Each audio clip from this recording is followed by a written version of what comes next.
Goldman Sachs CEO David Solomon says he felt horrible that two former employees blatantly broke the law when it came to dealings concerning 1MDB.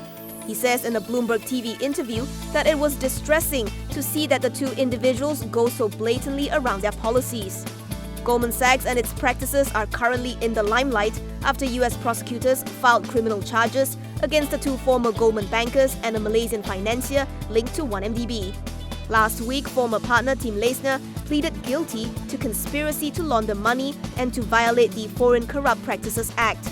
As part of the plea bargain, Leisner agreed to forfeit 43.7 million USD.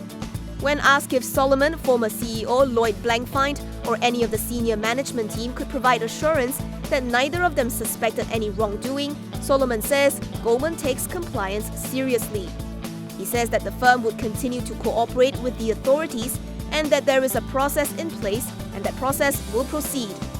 According to prosecutors, the investment bank generated about 600 million USD in fees for its work with 1MDB, which included 3 bond offerings in 2012 and 2013 that raised 6.5 billion USD. The Malaysian Anti-Corruption Commission has questioned former Bank Negara Governor Tan Sri Muhammad Ibrahim over the central bank's 2 billion ringgit land deal in January, reports The Star. According to reports, the ex-governor had been questioned several times. It was also reported that other Bank Negara officials were also quizzed about the purchase of the 55.79-acre land known as Lot 41. The central bank had bought the land from the Finance Ministry earlier this year. At the end of October, Bank Negara confirmed that the officers involved in the land deal had gone on leave. In August this year, the central bank had commissioned a review by an independent party in relation to the purchase. PM Tun Dr. Mahathir Mohamad had said earlier that someone in Bank Negara obviously knows what happened to the proceeds. When the deal first came out, it was for the development of a financial education hub. However, some had questioned the hefty price tag, claiming that the central bank had overpaid.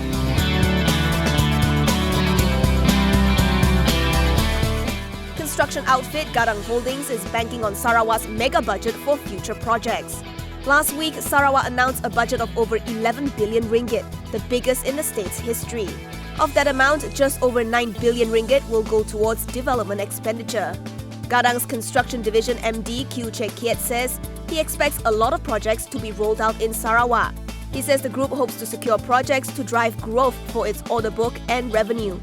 Q says the group is also participating in the tender of 4 projects for the Pan-Borneo Expressway in Sabah, which he believes will be a positive catalyst for the group. All in all, the group is now bidding for 2 billion ringgit worth of projects, including the 4 Pan-Borneo projects as well as the Mara Science College in Sabah. Gadang's order book now stands at 1.5 billion ringgit. Gadang is also planning to launch 3 housing projects for FY19 with a total GDV of 392 million ringgit.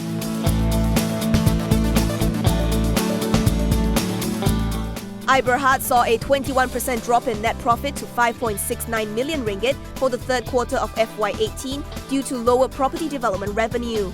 It also cautioned that the last quarter is expected to be challenging as well.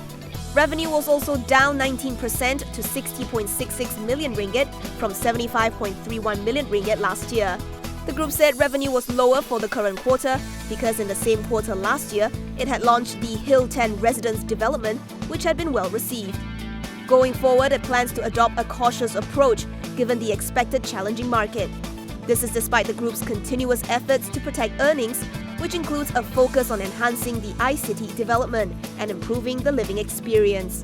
I-Bhd says it will place emphasis on the ongoing development of its investment properties, which would provide the group with recurring income.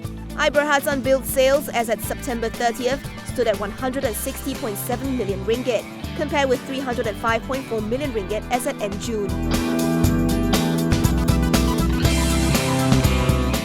Foreign online services will need to register with the Royal Malaysian Customs Department if they wish to continue operating.